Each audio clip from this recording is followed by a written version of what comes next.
تو آپ نے یہ ایک ہی حج کیا، مدینہ میں رہتے ہوئے 10 سال میں آپ کا یہ ایک ہی حج۔ مکہ میں آپ نے بہت سارے حج کیے، اس کو حجۃ الوداع بھی کہا جاتا ہے۔ توجہ میری طرف رکھنا، نبی کریم صلی اللہ علیہ وسلم نے ذی القعدہ میں اعلان فرمایا کہ حج کی تیاری کر لو، حج کے لیے جانا۔ مدینہ طیبہ میں بھی اعلان ہو گیا، اور مدینہ طیبہ کے ارد گرد کے جو دیہات تھے وہاں بھی اعلان ہو گیا کہ جنہوں نے حج پہ جانا ہے تیاری کر لی۔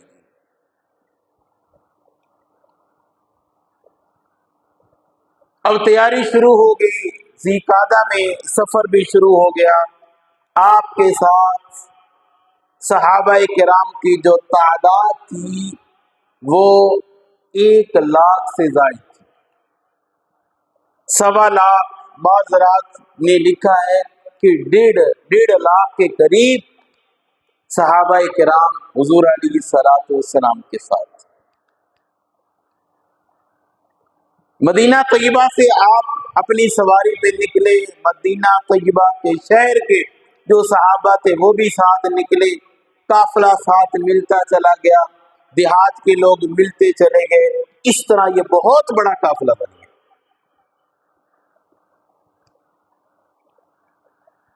نبی کریم صلی اللہ علیہ وسلم مکہ مکرمہ میں پہنچ گئے۔ یہاں پر حضور صلی اللہ علیہ وسلم نے ایک بات ارشاد فرمائی کہ اے میرے صحابہ، ہو سکتا ہے کہ میری زندگی کا یہ آخری حج ہو، آئندہ سال یہاں پہ پتہ نہیں میں ہوں گا کہ نہیں، حج سیکھ لو، حج کے بارے میں سوال کر لو، کسی نے کچھ پوچھنا ہے تو پوچھ لو۔ یہ آپ نے بات ارشاد فرمائی۔ صحابہ کرام رضوان اللہ تعالی علیہم اجمعین نبی کریم صلی اللہ علیہ وسلم سے بڑی عقیدت، محبت، احترام کرتے تھے، ہمت نہیں ہوتی تھی سوال کرنے کی۔ حضور علیہ الصلوۃ والسلام پہ جب یہ آیتیں نازل ہوئی کہ اے ایمان والو، یوں ہی حضور علیہ السلام سے سوال نہ کر دیا کرو، کوئی عام سوال ہو تو پوچھو، اس کے بعد صحابہ کرام سوال نہیں کرتے۔ بہت کوئی اہم سوال ہے تو کسی کی ہمت ہوتی تو پوچھ لیتا، باقی صحابہ کرام انتظار کرتے تھے کوئی دیہاتی آ جائے وہ آ کے سوال کرے، کیونکہ جو پاس رہتے تھے ان کو تو علم ہو رہا ہے، حضور علیہ السلام پہ وحی آتی، آپ آگے صحابہ کرام کو وہ مسئلہ، وہ آیت، وہ حدیث سنا دیتے، بات سمجھا دیتے، اور جو دیہات کے رہنے والے صحابہ تھے وہ تو کبھی کبھی آتے تھے، اور جب آتے پھر سوال کر دیتے تھے۔ ایک دیہاتی کھڑا ہوا، اس دیہاتی نے یہ عرض کیا یا رسول اللہ، آپ فرما رہے ہیں کہ پتہ نہیں آئندہ سال حج میں ہوں گا کہ نہیں ہوں گا، زندگی وفا کرے گی کہ نہیں کرے گی، اگر ایسی بات ہے تو آپ خود ہی کوئی بات ارشاد فرما دی۔ بات سمجھ آ رہی ہے؟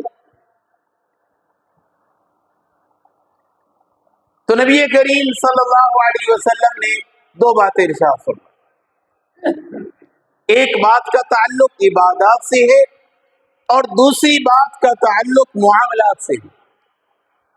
آپ نے یہ 2 باتیں ارشاد فرمائی دیہاتی کے سوال کرنے، باقی مجمع سارا خاموش۔ نبی کریم صلی اللہ علیہ وسلم نے ارشاد فرمایا، لوگوں اللہ کی عبادت کرو، 5 وقت کی نماز پابندی سے پڑھو، رمضان شریف کے روزے رکھو، اگر استطاعت ہے تو پھر حج کرو، زکوٰۃ تمہارے اوپر اگر واجب ہو جائے تو زکوٰۃ ادا کرو، اگر یہ کام کر لو گے ادخلوا الجنہ، اللہ تمہیں جنت میں داخل کر دے۔ بات سمجھ آ رہی ہے؟ یہ حضور علیہ السلام نے فرمایا اللہ کی عبادت کرو، عبادت اللہ کی، اللہ کے علاوہ کسی کی عبادت نہیں، 5 وقت کی نماز پڑھو، رمضان شریف کے روزے رکھو، اگر تمہاری اوپر حج فرض ہے، استطاعت ہے تو حج ادا کرو، اور زکوٰۃ اگر تمہارے اوپر فرض ہو گئی ہے تو خوش دلی سے زکوٰۃ ادا کرو، یہ کام کر لو گے ادخلوا الجنہ، اللہ تمہیں جنت میں داخل کرے۔ اور دوسری بات جس کا تعلق معاملات سے ہے، حضور علیہ السلام نے ارشاد فرمایا ہے لوگوں، اللہ تمہارا ایک ہے، اللہ تمہارا ایک ہے، اور والد بھی تمہارا ایک ہے، حضرت آدم علیہ السلام، اللہ تمہارا ایک ہے، والد بھی تمہارا ایک ہے، ایک ہی آدم علیہ السلام کی اولاد ہو، تم سارے ایک کی اولاد ہو، تمہارا والد بھی ایک ہے، اور فرمایا کسی عربی کو کسی عجمی پر کوئی فضیلت حاصل نہیں ہے، اور کسی عجمی کو کسی عربی پر کوئی فضیلت حاصل نہیں ہے، کسی امیر کو کسی غریب پر، کسی غریب کو کسی امیر پر کوئی فضیلت حاصل نہیں ہے، کسی گورے کو کسی کالے پر، کسی کالے کو کسی گورے پر کوئی فضیلت حاصل نہیں ہے۔ یہ حضور علیہ السلام نے بات ارشاد فرمایا تم سارے یہاں پہ موجود ہو، مختلف خاندانوں کے ہو، کوئی امیر ہے، کوئی غریب ہے، کوئی عربی ہے تو کوئی عجمی ہے، کوئی گورا ہے تو کوئی کالا ہے، تو یہ نہیں ہے کہ عرب والے کے ہم بڑے فضیلت والے ہیں، ہماری تو چدراک ہے عجمیوں پر، اور عجم والے یہ نہ کہے کہ ہماری فضیلت ہے عربیوں پر، کسی کی کوئی فضیلت نہیں، سب ایک ہی باپ کی اولاد ہو۔ اور فرمایا کسی گورے کو کالے پر فضیلت حاصل نہیں ہے کہ میں بھائی چٹا تو کالا، میری زیادہ اہمیت ہے، نہیں، ایک ہی ہو۔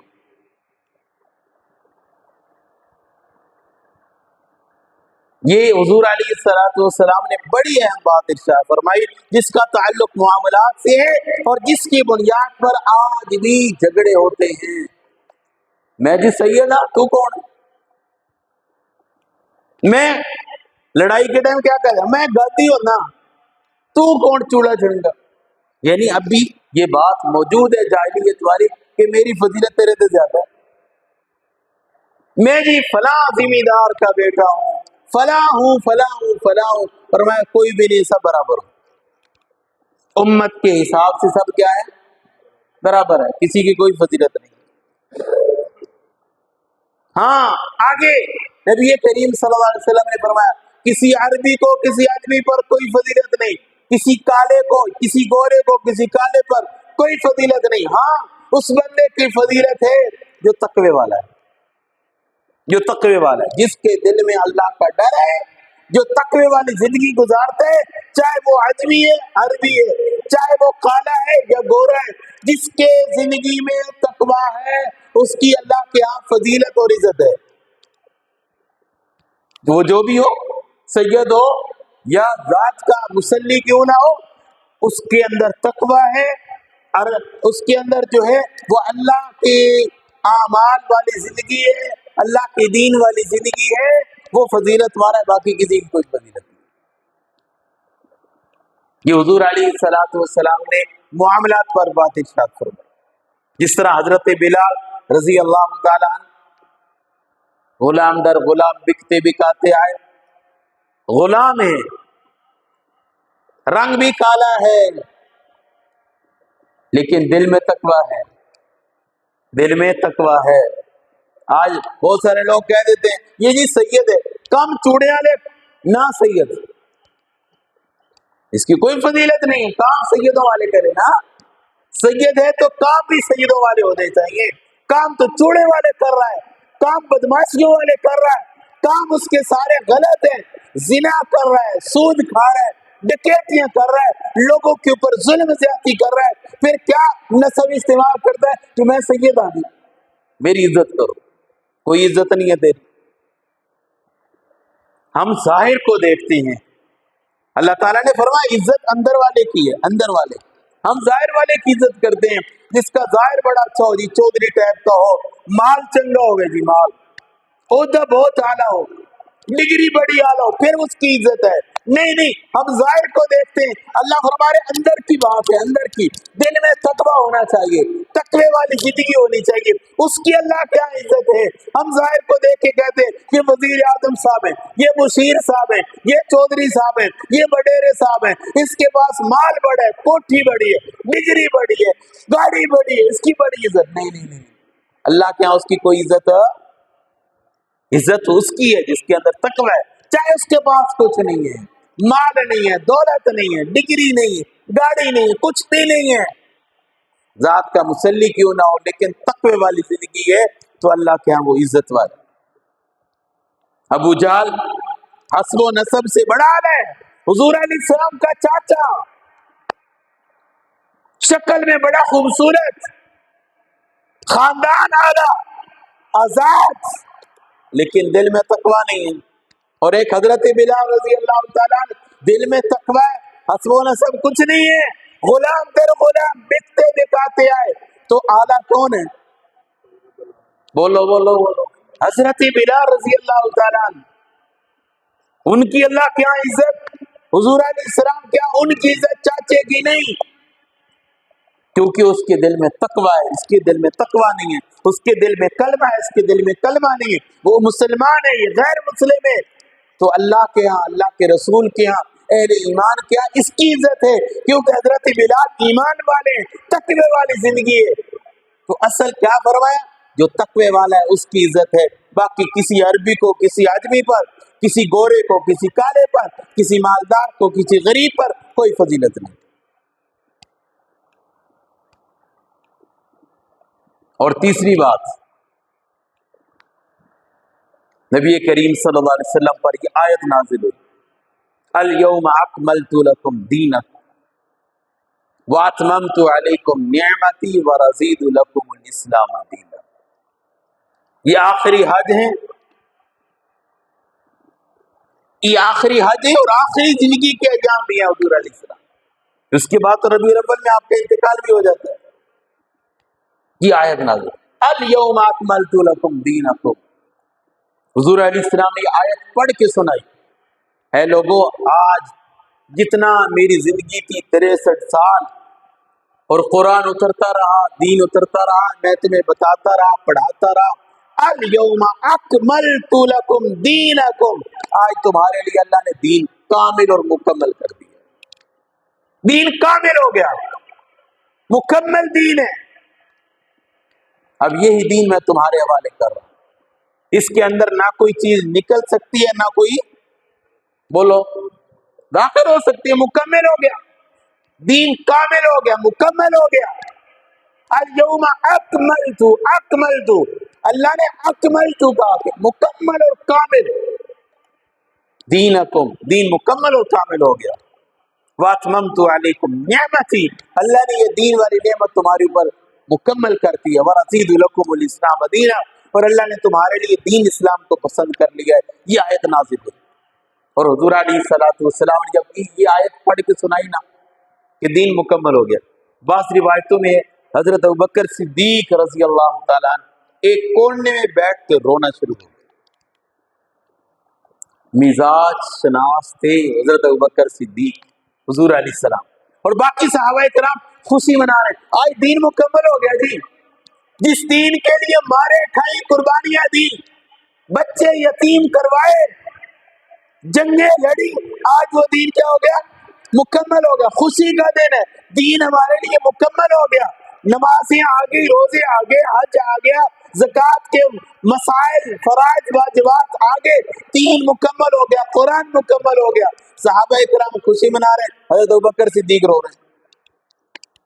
مزاج شناس تھے، حضور علیہ السلام کی ایک ایک بات کو سمجھتے تھے اور مزاج کو بھی سمجھتے تھے.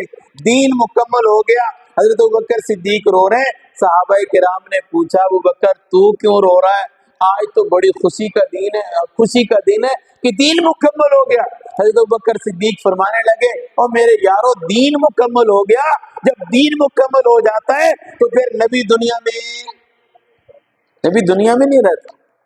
دین مکمل ہو گیا، حضور جانے لگی تیاری فرمان. اس لیے تو حضور علیہ السلام نے فرمایا نا کہ میری زندگی کا آخری حج ہے، پتہ نہیں آئندہ سال میں ہوں گا یا نہیں ہوگا. جس نے کچھ پوچھنا ہے پوچھ لو، کوئی مسئلہ پوچھنا ہے پوچھ لو، کوئی حج کے ارکان سمجھ لو، پتہ نہیں آئندہ سال ہوگا کہ نہیں. اس لیے تو حضور علیہ السلام نے فرمایا نا آپ کی زندگی کے آخری ایام ہے، اس لیے میں رو نہیں تو اور کیا کروں. یہ آخری آیتیں نازل. تو میرے بھائیوں یہ آپ کی زندگی کا آخری حج تھا. اسی موقع پہ پھر حضور علیہ السلام نے فرمایا اے صحابہ گواہ ہو جاؤ، میں نے تم تک دین پہنچایا کہ نہیں پہنچایا؟ صحابہ کرام رو کے عرض کر رہے ہیں یا رسول اللہ پہنچایا نہیں، آپ نے تو پہنچانے کا حق ادا کر دیا ہے. تو حضور علیہ السلام نے یوں آسمان کی طرف اگلی اللہم اشہد اللہم اشہد اللہم اشہد، اے اللہ گواہ ہو جا جو دین آپ نے مجھے دیا تھا میں نے آگے پہنچا دیا.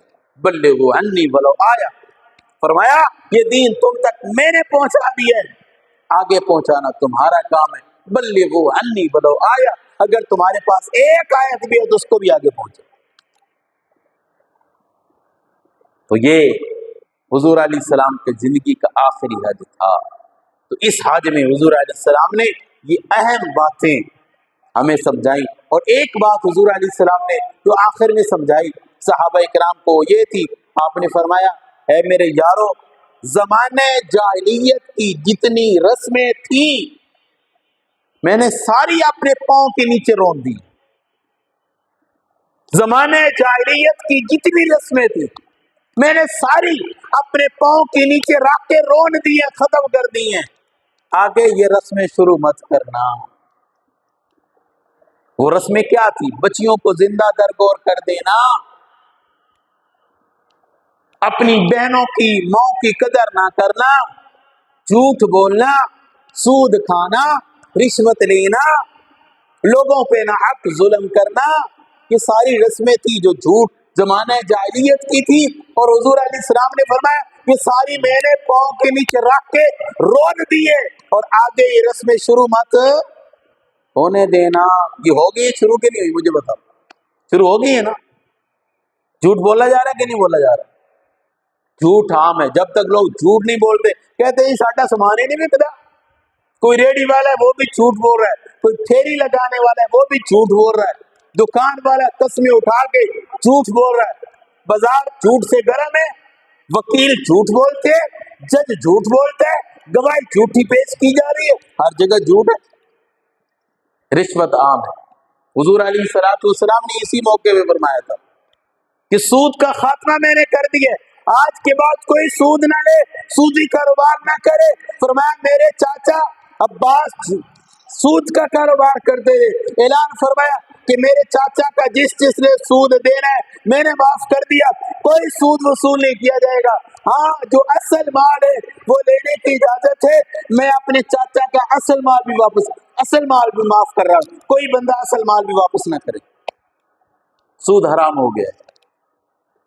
یہ ساری رسمیں آپ نے رون دی، ختم کی. شراب نوشی ختم کی، عورتوں کی عزت بنائی. یہ ساری چیزیں آپ نے زمانہ جاہلیت کی رسمیں ختم کی. اور اس آخری خطبے میں آپ نے اعلان فرما دیا کہ آج کے بعد کوئی زمانہ جاہلیت کی رسم شروع نہ کرے. لیکن افسوس کی بات یہ ہے کہ پھر شروع ہو رہی ہے. آج لوگ سود کا نام کیا رکھتے ہیں؟ یہ نفع کا کام ہے، یہ نفع کا کام، یہ نفع ہم کر رہے ہیں، سود تھوڑا کر رہے ہیں. فرمایا سود اتنا بڑا گناہ ہے، اتنا بڑا گناہ ہے جیسے سکی ماں سے زنا کرنا. رشوت، سود، بازار گرم، بچیوں کو اچھا نہ سمجھنا، یہ بھی کام. ساری زمانہ جاہلیت کی رسمیں لوگوں نے شروع کر دی ہیں. آج کوئی ان کو بتاتا ہے نا یہ کام غلط ہے، آگے سے کیا کہتے ہیں، یہ جی جاہلیت والی گلاں تو تسی کرن دے ہو، بچیوں کو پردہ کراؤ۔ آج کوئی مولوی صاحب کہتے ہیں نا، کہتے ہیں یہ جو جاہلیت کی باتیں ہیں جی، اب تو نیا زمانہ آ گیا، نئی باتیں ہیں، ایسی لوگ باتیں کر رہے ہیں گویا کہ زمانہ جاہلیت کی رسموں پہ پردہ ڈال کے یوں کہہ رہے ہیں ہم تو پڑھے لکھے لوگ ہیں، باتیں جاہلیت کی تم لوگ کر رہے، یہ پرانے وقتوں کی باتیں ہیں۔ افسوس کی بات ہے کہ تو میرے بھائیوں یہ تین باتیں حجۃ الوداع کے خطبہ سے ہمیں سمجھ آ رہی ہیں۔